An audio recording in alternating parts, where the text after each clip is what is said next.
Welcome back to Gaia Earth Club.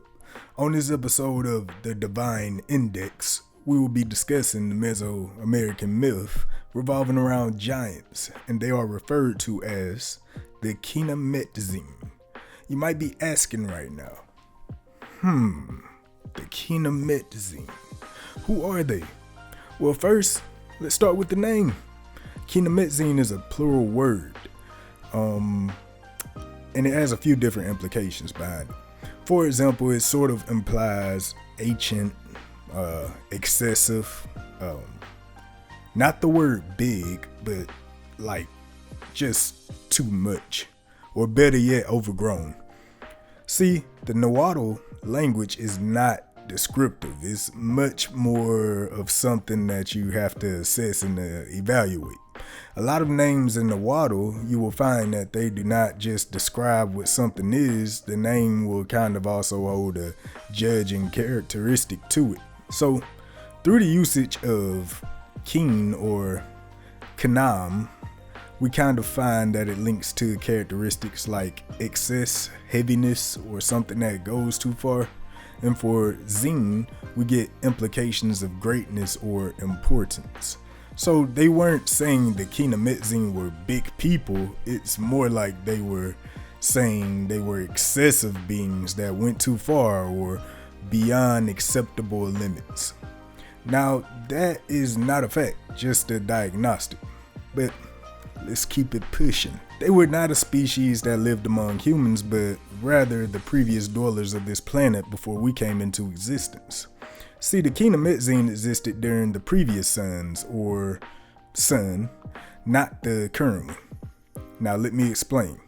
The Nahua cosmology is a different concept than most would think about how our cosmology is today.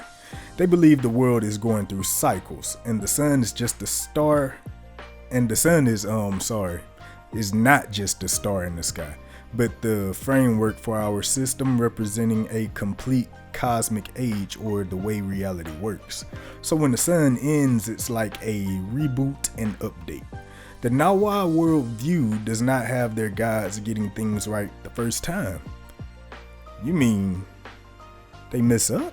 They don't mess up. They don't mess up. Reality is tested, adjusted, destroyed, and rebuilt.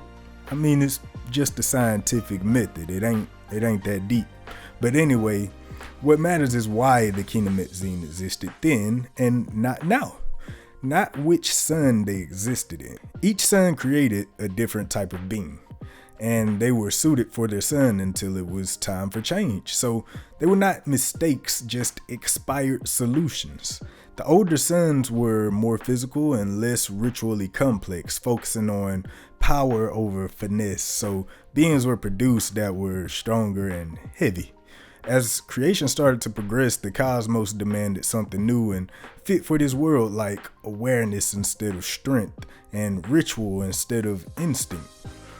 But the Quinametzin couldn't adapt because they acted as if their power alone was enough and did not change how they lived when the sun demanded it. So the sun collapsed and natural disasters fell upon them, reordering the earth. So they were not slain, the rules just changed and the universe outlived them. Seems that we humans just don't live and learn, but the cosmos does too. And a couple thousand years is like, what? A couple or a few minutes to the cosmos? Heck, maybe even seconds. You know, I hope this is making just as much sense as it is to you, as it is to me. I'm gonna just leave that right there and we're gonna move on. So the Quinametzin become the mountains, hills, ruins, megaliths, sacred lands, which means they do not necessarily leave, but their bodies are essentially absorbed into the next world. And maybe that's why they literally were saying that giants built this, because in that case, they did not just do it with their hands, but also their bodies. A cosmic continuity rather than just a metaphor, you know.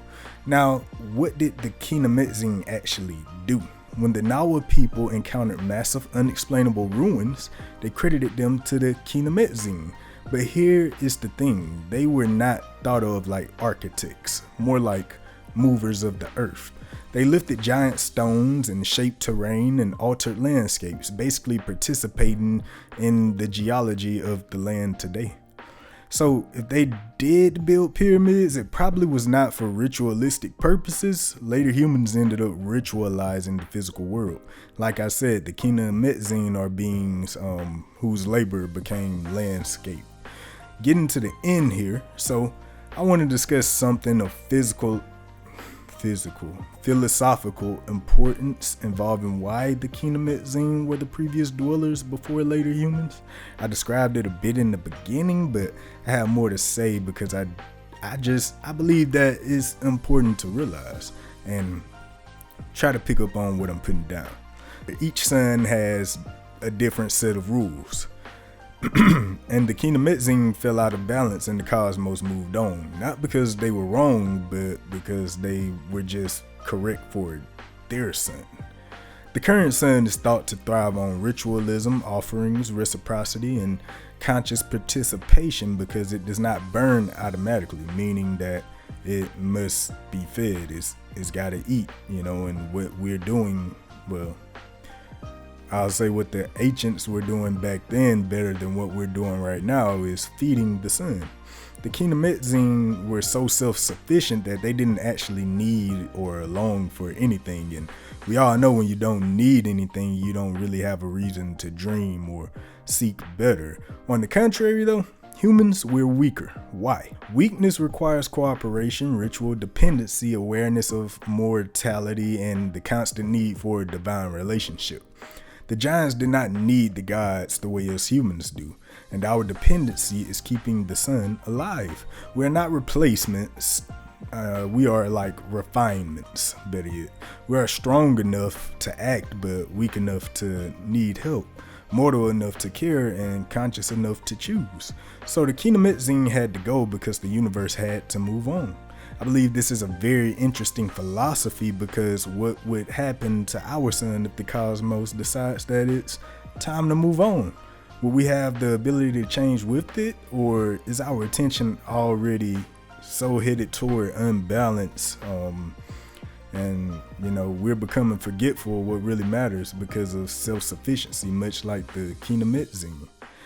So that's just something that I thought was philosophically important and very conscious to think about.